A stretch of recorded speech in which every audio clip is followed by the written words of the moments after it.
평론가님, 어제 저도 깜짝 놀랐습니다. 낮에는 정말 폭염이었는데 퇴근할 때쯤에 비 온다 얘기 들리더라고요. 이런 이유가 뭡니까? 사실 비 온다 정도의 수준이 아니라 호우특보가 내려진 그렇죠. 상황이었잖아요. 어제 저녁 퇴근길에 우산 없으셨던 분들은 깜짝 놀라셨을 텐데요. 지구온난화로 인해서 대기 중 수증기 양이 증가하고 있는 상황입니다. 또 평균 기온까지 급저응하면서 상승하면서 폭염 일수, 강도 모두가 커진 상황인데요. 낮에는 고온 다습한 공기 그리고 기후변화로 인한 폭염이 계속되는 것이고요. 밤에는 하층에 형성돼 있는 제트기류 그리고 대기가 불안정해진 상황입니다. 또 수증기로 인한 폭우가 복합적으로 발생하는 게 이 한낮에는 폭염 그리고 밤에는 폭우가 쏟아진 원인입니다. 예, 지금 어제 하루에만 238명이 응급실 갈 정도로 지금 폭염 따른 온열 질환 환자들이 늘어나고 있다는 겁니다. 하루 200명 넘는 온열 질환 환자가 발생하고 있는 이 폭염입니다. 평론가님, 그런데 언제까지 또 얼마큼 쏟아질지 몰라서 저 갑작스러운 폭우가 더 위험성이 큰 거 아니겠습니까? 일단은 9일과 10일, 그러니까 오늘과 내일 일부 지역에 소나기가 내릴 가능성이 있다고 하는데요. 이게 소나기 수준인 건지 어제처럼 호우특보가 발령될 수준인 것인지는 아직까지 정확하게 알 수 없습니다. 지금 관련해서 어제 내린 비 때문에 피해를 입으신 분들 계시는데요. 이 많은 비가 내렸던 어제 저녁 7시경에 280세대 상가 50점포 규모의 평택시 청부급 소재의 주상복합 A 건물에 빗물이 가득 들어찼습니다. 이로 인해서 엘리베이터 가동이 멈췄고요. 지하 주차장이 일부 물에 잠기는 등 피해가 잇따랐는데요. 지역에 따라서 강수량 편차가 클 수 있기 때문에 기상 레이더 그리고 최신 예보 정보 수시로 확인해 달라는 게 기상청의 당부의 목소리입니다. 일단 지금 여행 계획 세우시는 분들도 여름이기 때문에 많을 것으로 알고 있는데요. 야영 되도록이면 피하시는 게 좋고요. 계곡과 하천변 접근은 금지하는 게 좋습니다. 또 천둥 번개에 대비해서 시설물 안전관리 특별히 신경 써주시는 것 유의하셔야 되겠고요.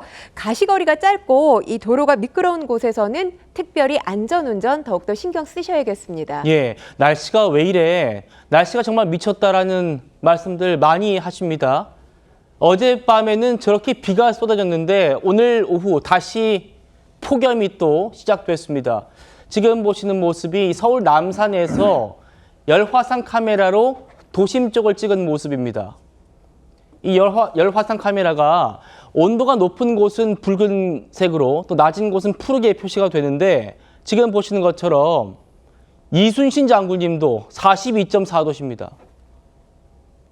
도심 쪽 전부 붉은색인 것을 보실 수 있어요. 평론가님, 비가 오면은 폭염이 좀 가실 줄 알았더니 오늘 더 더웠고요. 앞으로 더 더워진다면서요. 사실 어젯밤 열대야가 좀 사라지지 않을까 기대하셨던 많은 분들 실망하셨을 텐데 어젯밤에도 더웠고 오늘 아침에 일어났더니 여전히 바람 없는 더운 날씨였습니다.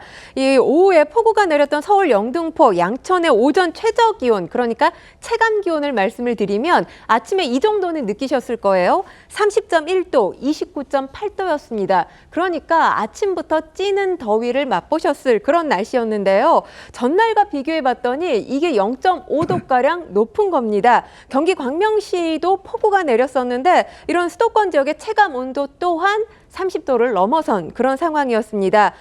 지금 기상청에 따르면 지표면이 뜨거워진 상태에서 비가 내린 거잖아요. 그러면 지표면이 식어야 하는데 이게 이제 잠시 기온을 낮춰줄 수는 있다고 합니다. 예. 하지만 지표면에 닿으면서 기온이 워낙 높았기 때문에 증발해버린다는 거죠. 대기 중 수증기가 증가하면서 체감 기온, 체감 온도는 더 높아진다고 합니다. 예, 지금 이 폭염에 목숨까지 잃는 안타까운 소식들 계속 이어지고 있습니다.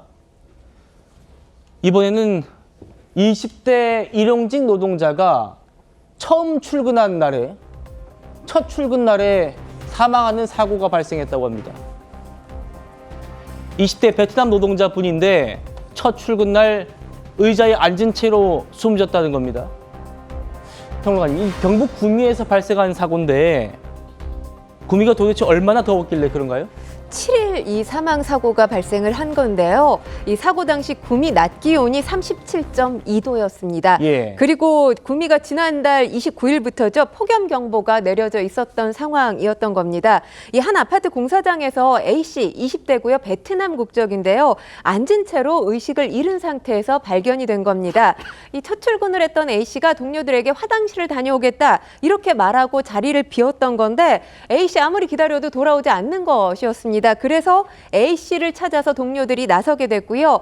지하 1층 공사장에서 사망한 A씨가 발견됐던 겁니다. 당시 A씨의 이 체온 40도를 넘어선 상태였습니다.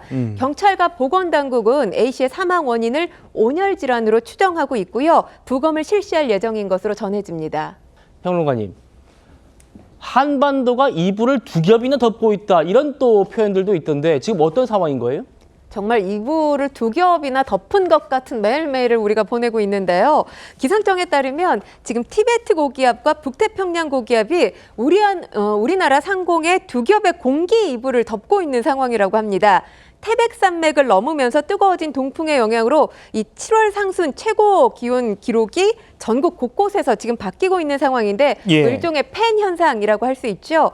이 기상 관측이 시작된 1900년대 초부터 우리나라가 아무리 덥다 하더라도 낮 40도 초열대야가 발생하지는 않았습니다. 그런데 이미 40도를 넘어선 지역들 있죠. 경기도 파주 같은 경우가 40도를 한낮 기온 넘어서기도 했는데요. 초열대야라 함은 열대야의 밤은 지금 매일매일 경험하고 계시지만 25도가 넘을 경우 열대야잖아요. 그렇죠. 초열대야는 30도 이상이 되면 초열대야의 밤입니다. 이게 발생하지 않았는데 이 발생하지 않았던 이유가 있습니다. 삼면이 바다로 둘러싸인 이 반도 지형 덕분에 여름철 바다에서 해풍이 부는 거죠.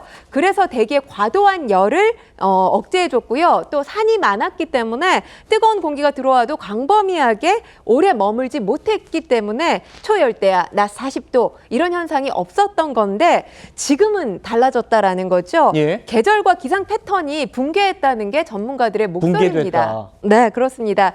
그래서 극한 폭염을 막아주던 한계선이 망가졌다고 봐야 한다는 게 전문가들이 내고 있는 목소리 중에 하나입니다. 예.